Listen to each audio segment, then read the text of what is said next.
Hey there, folks. Welcome back to another episode of our podcast, Deliverability Dialogues. And you know what we're diving deep into today? Hmm. Lay it on me. That super annoying, hair-pulling 554 email, rejected due to security policies, error. I mean, every email marketer's nightmare, Oh, really. tell me about it. It's like you're all set, campaign ready to go, hit send, and bam, rejection city. Talk about frustrating. Seriously. And for our listeners who live and breathe email, this is definitely a pain point we've all felt. Absolutely. So today, we're going to dissect this whole 554 thing, Yeah. really get into what it means, why it pops up, and most importantly, how to fix it. Sounds good to me. So first off, what exactly is this SMTP error 554? Well, in the simplest terms, it's like the receiving server's bouncer. It's basically saying, nope, not letting this email in. Yeah, like the failed delivery attempt. Exactly. And the tricky thing is, unlike some errors, the sending server won't keep retrying forever. We got to step in and figure things out. And to make things even more fun, 554 is often like a catch-all error. Meaning, Well, think of it like when you call customer service and they just say, there's a problem, but don't tell you what the problem actually is. oh, so annoying, you're left in the dark. Exactly. It's frustrating. You see all these different bounce back messages, but they all fall under this 1554 code. Yeah, like our source material has a whole list, and it's wild how different they can be. You get 554 message not allowed, P801 message rejected for policy reasons, which is like super vague. Right. And then there's this straightforward 554 rejected due to spam content. Okay, that one's at least a little clearer. But then you get stuff like 554 transaction failed spam message not queued. Oh, that sounds technical. Or even 554 virus found message permanently rejected, and a bunch more. Okay, so lots of variety in the rejection messages. But what does it all mean for email marketers? Well, the key is figuring out which kind of bounce we're dealing with. Hard bounce for, like a bad address that's gone forever, or a soft bounce, which could be, I don't know, temporary server issues or something. Right, because both hard and soft bounces hurt your sender reputation, and that, my friend, is something we definitely want to avoid. Huge red flag for ISPs, right? Big time. So let's get to the bottom of why these rejections even happen. Okay, so cause number one, according to our source, invalid recipient address. Sounds simple enough, but Yeah, you'd be surprised how often this one trips people up. Typos, old addresses, closed accounts, the list goes on. so just a few bad apples in your list can trigger that 554. Sadly, yeah.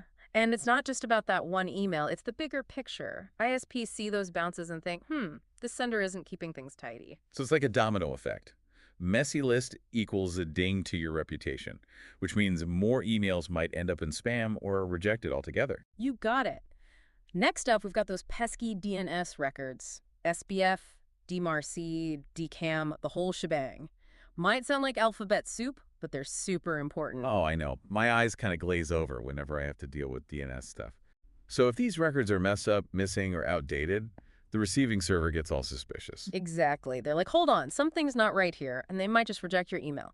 That's often where you see that permanent problems with the remote server error message. Makes Now, sense. here's another twist. Even if your DNS records are perfect, the recipient might have their own policies. Especially with SBF, that can cause trouble. So they're being extra careful about who they let email them. You could say that. They can basically use SBF to block emails from domains that aren't specifically approved. It's about preventing spam and spoofing. Oh, I see. So if you, say, switched email providers or something and didn't update your SPF record, even your legit emails might get blocked. Yep, that's a common scenario. So always double check your SPF records whenever you make any changes to your email setup. Got it. Now, let's talk about when the problem might be on our end. Blacklisted IP addresses, right? Ah, yes, the dreaded block list. This is like getting a bad reputation in the email world. How did that even happen? Well, if your IP address gets flagged as a source of spam or other shady activity, it can end up on these block lists, also known as RBLs. And that means big email providers like Gmail, Outlook, and others might just block your emails outright. You bet. They check these RBLs, and if your IP is on one, your emails are basically toast. Ouch. So what can land you on a block list? Sending too many emails too fast. That's one way, yeah. Especially if you suddenly ramp up your sending volume. It can look suspicious. Or if your server gets hacked and used to send spam without you knowing. Oh no, that's scary. It is. That's why good server security is crucial. Okay, so we've got to keep those IPs clean. What about DKIM? Our source mentioned that missing or messed up DChem records can also lead to 554 errors. Right. Remember that digital signature we talked about? Well, some receiving servers are really strict about it. If an email arrives without a valid DKIM signature, they might just bounce it. It's like they don't trust the email's authenticity. Exactly. Yeah. They assume it could be a phishing attempt or something sketchy, and boom, rejection. And finally, there's the whole issue of email violation policies, right? Different email providers have their own rules, and if you break them, well, Yeah, you're in trouble. These ESPs, like Gmail, iCloud, Outlook, and others, they have their own playbooks. If your content or sending practices violate their rules, like sending prohibited stuff or acting spammy, they can hit you with that 554 error. so it's not just about technical stuff, but also about playing by the rules of the email game. Absolutely. It's like, signing a contract, you gotta stick to the terms. Okay, so now that we know why these errors happen, let's get to the good part, fixing them. Our source gives us 6 steps, so let's dive in. Let's do it. Number 1, and this might seem super basic, but check those email addresses. Seriously, it's step one for a reason. Typos, outdated addresses, inactive accounts, all of these can cause major headaches. So regularly cleaning your list is a must-do. Absolutely. It's like email marketing 101. And remember, every bounce hurts your sender reputation, so keep those lists squeaky clean. Next up, verifying those SPF, DKIM, and DRRC records. How do we make sure those are all set?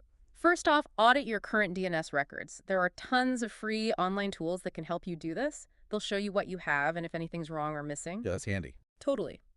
If you spot any errors, you'll need to update your records through your domain registrar or hosting provider. You might need to add new entries, modify existing ones, or even generate a whole new DKIM key. Sounds a bit technical. It can be. So if you're not sure what you're doing, don't hesitate to reach out to your email service provider support team or a tech-savvy friend. Right, better safe than sorry. Now, our source also mentions changing the mail interface IP address of the server. When would we need to go that far? This one's more of a last resort, really. It's for when the recipient's server is super strict with their filtering, maybe even blocking your IP specifically. Switching to a new IP might help you bypass those restrictions. Sounds like a hassle, though. Yeah, it involves working with your email hosting provider to get a new IP, making sure your DNS records are updated to reflect the change, and sometimes even contacting the recipient to whitelist your new IP. Definitely a more involved process. Okay, next up, we've got getting delisted from RBLs. If we find ourselves on one of those naughty lists, what do we do? First, figure out which RBLs have listed your IP. Again, there are online tools to check this. Once you know, visit each RBL's website and follow their specific delisting process. Okay, so each RBL has its own way of doing things. Yep, that's right. Got it.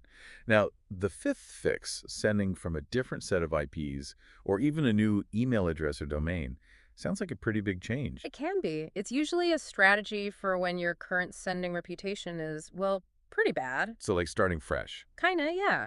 By switching to a brand new IP or domain, you can try to escape that negative reputation and improve your chances of reaching the inbox. But this is really only a temporary solution, right? You can't just keep switching IPs or domains forever. Exactly. If the root cause of your deliverability issues isn't addressed, you'll just end up with the same problems again. And finally, the last fix our source suggests is, well, to just try sending the email again later.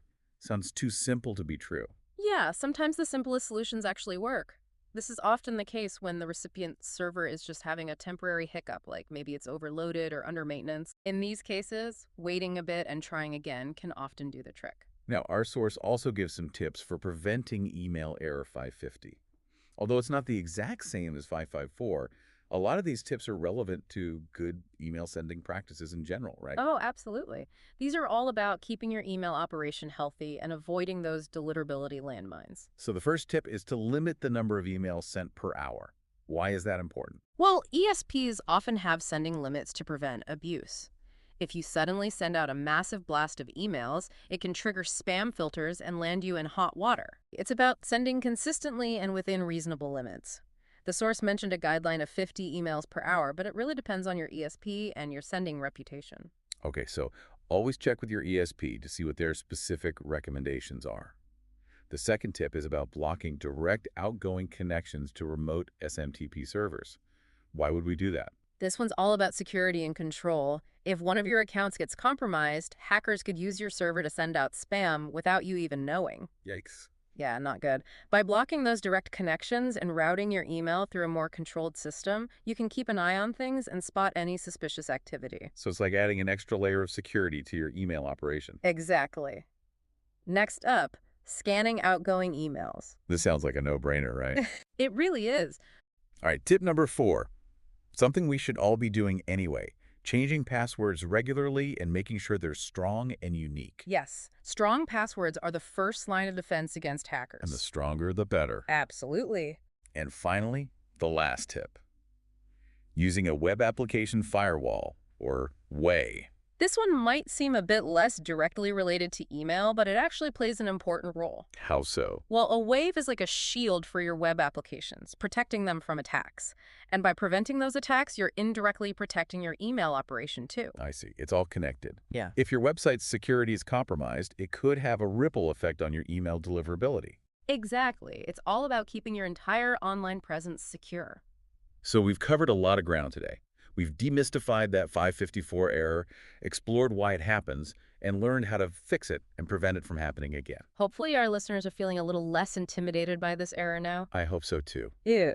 The key takeaway is that understanding those security policies and best practices is crucial for any email marketer who wants their messages to actually land in the inbox. 100%. It's all about earning trust and building a good reputation in the email world.